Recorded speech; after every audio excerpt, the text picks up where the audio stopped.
Oh god, this looks pretty bad. It looks like a bar brawl gone wrong. Looks like he's taken a few punches over here. Poor guy. Let me take a few pictures.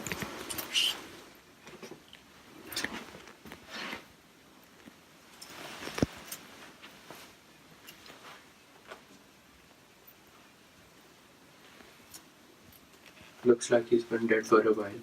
I think we should start taking everything that's around him. I'll start with the glasses. I'll get his teeth. I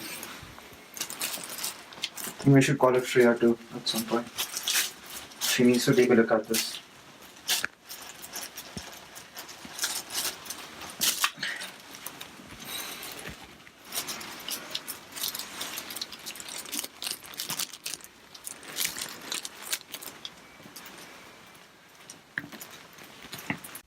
Once the corpse is transferred to the hospital, the primary focus is to determine the time of the death. For these two concepts, livor mortis and rigor mortis are used.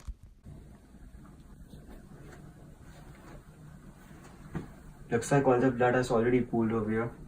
He's probably been dead for not more than 12 hours. It's probably been like early morning or something after a long night at the bar.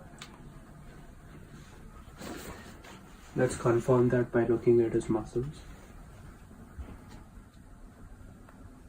Yeah, it seems kind of stiff. He's definitely dead 2 hours prior. According to an article published on iupui.edu, livor mortis, also known as hypostasis, is the discoloration of the skin due to the pooling of blood in the dependent parts of the body following death. The blood pools because the heart can no longer circulate the blood and thus goes in the direction of gravity. But if a body has been dead for more than 12 hours, blood will have coagulated and dried. If you shift the body, the blood won't pool in a new spot. Rigor mortis, on the other hand, is the stiffening of muscles after death. According to an article by Deepak Desai, S. Harish, M. Rajesh, and J. Kiran, published in the International Journal of Applied and Basic Medical Research, rigor mortis helps in the determining of the time of since death and the body's motions after dying. Once respiration ceases, the source of oxygen is depleted. Hence, the energy required to make the muscles is very minimal. The lack of chemical energy causes the muscles to contract and causes the muscles to stiffen about 2 hours after death when the muscles are decomposed.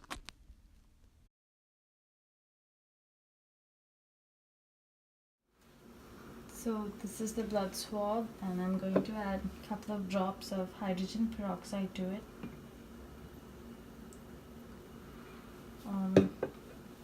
And then I'm gonna pour some phenolphthalein drops in it.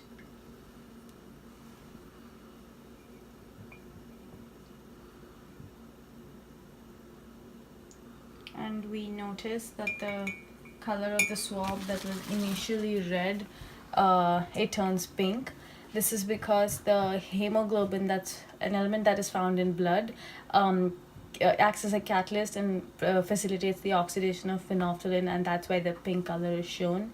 And the fact that hemoglobin was present shows that blood was present in the blood swab that was given. Some blood swabs were presented to the lab, collected from a stick lying nearby.